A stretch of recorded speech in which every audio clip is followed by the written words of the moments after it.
ഇപ്പോഴും ഇത് അടച്ചില്ലേ? നീ ഇപ്പം തിരിച്ചും മറിച്ചും നോക്കണ്ട. നീ മാക്സിമം കറണ്ട് ബില്ല് അടക്കാൻ നോക്ക്. പൈസ ഉണ്ടെങ്കിലല്ലേ അടക്കാൻ പറ്റുള്ളൂ ബോസേ. പൈസ ഇല്ലേ കൈമേ? 1000 രൂപ ബില്ല് പറഞ്ഞപ്പോൾ 3000 രൂപ ബില്ല് ഒന്നുള്ളൂ. 10000 രൂപ. ഈ 10000 രൂപ അടക്കണേ കയ്യിൽ പൈസ വേണ്ടേ? ഇത് എവിടുന്ന് അടക്കാനാ? കയ്യിൽ കായ് ഉണ്ടെങ്കിലല്ലേ അടക്കാൻ പറ്റുള്ളൂ. ആരെടുത്തും പൈസ ഇല്ല, എവിടുന്ന് റോൾ ചെയ്യാൻ പറ്റൂല. എല്ലാവരുടെ സ്ഥിതി ഇത് തന്നെയാണ്. നീ ഇതിപ്പോൾ ആരെയൊക്കെ കട കല്ല് എന്തെങ്കിലും വാങ്ങിയിട്ട് എന്തെങ്കിലും ചെയ്യാൻ പറ്റുമെന്ന് നോക്കി. നമുക്ക് തന്നെ സ്ഥിതി വന്നിരിക്കുന്നത്. ഇപ്പോൾ കഴിഞ്ഞ മാസം ഒരു 1000 രൂപ വന്നത് ഈ പ്രാവശ്യം 2500 രൂപയാണ്. കട അടച്ച് കിടക്കുക. 2 മാസമായിട്ട് ലോക്ക്ഡൗൺ ആണ്. ഈ ലോക്ക്ഡൗൺ തീർന്നിട്ട് വേണ്ട കട അവിടെ നിന്ന് കച്ചവടം നടക്കണ്ടേ? എന്നാലല്ലേ കയ്യിൽ പൈസ ഉണ്ടാവുള്ളൂ. അതൊക്കെ ശരിയാണ്, പക്ഷെ അത് പറഞ്ഞിട്ട് കാര്യമില്ലല്ലോ. കാരണം വെച്ചാൽ നമ്മൾ ഉപയോഗിച്ചുകൊണ്ടല്ലേ അത് അടക്കേണ്ടി വരുന്നത്. എന്താണ് ആരോട് പറയാൻ, ആര് കേൾക്കാൻ, എന്താ ചെയ്യാ?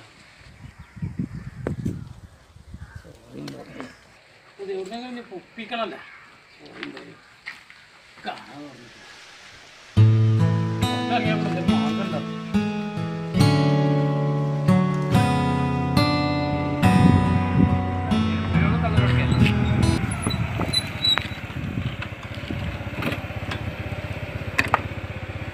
ഹലോ, എടാ ഇത് വരുന്നിട്ടാ ഒരു 10 മിനിറ്റ് ടൗണിലേക്ക് അവിടെ തന്നെ നിന്നോ. ഓക്കെടാ, ഓക്കെ. ആ പിന്നെ ഒരു ഹെൽപ്പ് ചെയ്യണം. ടൗണിൽ പോകില്ലേ, നമ്മൾ ബാബുക്കല്ലേ പാക്കല, അവർക്ക് കാശ് ഒന്ന് കൊടുക്കുക. എനിക്ക് അർജൻറ്റ് ഒരു സ്ഥലം വരെ പോകാൻ.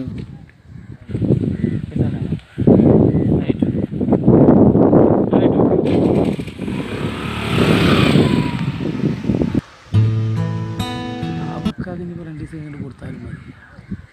ഒന്നും ഇല്ലല്ലോ. ചോര സത്യമായിട്ട് പൊട്ടു കൊടുക്കുമ്പോൾ ഇപ്പോൾ 2 ദിവസം കൊണ്ട് കൊടുക്കുക. അർജൻറ്റൊന്നുമില്ല. തൽക്കാലം കൻ്റെ ബില്ല് അടക്കട്ടെ. സാധനം എടുക്കണം കടിക്ക്. ഒക്കെ കൂടിയായിട്ട് സെറ്റാക്കാം. ശരിയാവും. നാളല്ലേ മോളെ കല്യാണം? നാളാണ് മോളെ കല്യാണം. എന്തൊക്കെ ആയി?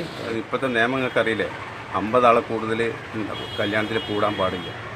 പിന്നെ ഞാനാണെങ്കിൽ കുറേ കൊടുത്തിട്ടുണ്ട്. എന്താ ചെയ്യാമെന്ന് എനിക്കറിയില്ല. വിഷമിക്കണ്ട, എല്ലാം ശരിയാവും. പഠിച്ചെല്ലാം ശരിയായി തരും. എല്ലാം റബ്ബിൻ്റെ വിദ്യയാണ്. പറഞ്ഞിട്ട് ഫലമില്ല.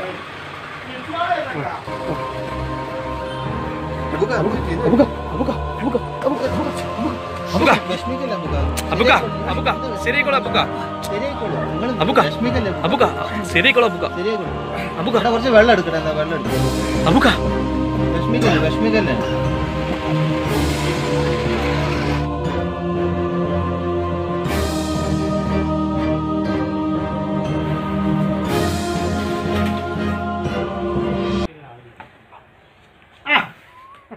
പൈസ എല്ലാം നല്ല സാധനങ്ങളൊക്കെ ഇറക്കിക്കണല്ലോ. അവന് പറയണ തെങ്ങായി.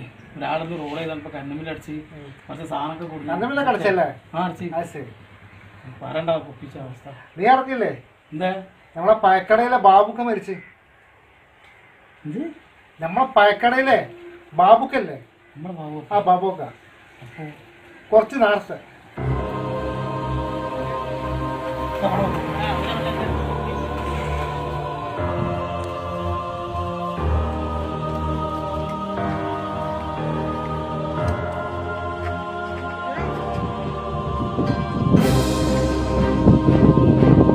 എനിക്കറിഞ്ഞല്ലേ ഇപ്പോഴത്തെ സിറ്റുവേഷൻ. 50 പേരിലെ ആൾക്കാർ കൂടാൻ പാടില്ല എന്നാണ് സർക്കാരിൻ്റെ ഉത്തരവ്. ഈ ആ സാധുവാണെങ്കിൽ ഉള്ള ആൾക്കാരോട് അടക്കി കല്യാണം പറഞ്ഞു. ഇതൊക്കെ കിട്ടിയിട്ട് വേണ്ട മൂപ്പരെ മോളെ പറഞ്ഞേക്കാന്ന്. അതിൻ്റെ ഇടയ്ക്ക് ഈ ലോക്ക്ഡൗണും വന്നു. ഇതൊക്കെ കൂടി ആലോചിച്ചിട്ട് മൂപ്പർക്ക് പ്രഷർ കയറിയിട്ട് അറ്റാക്ക് വന്നതാണ്. എന്ത് ചെയ്യാനല്ലേ മനുഷ്യൻ്റെ ഒരു കാര്യങ്ങൾ.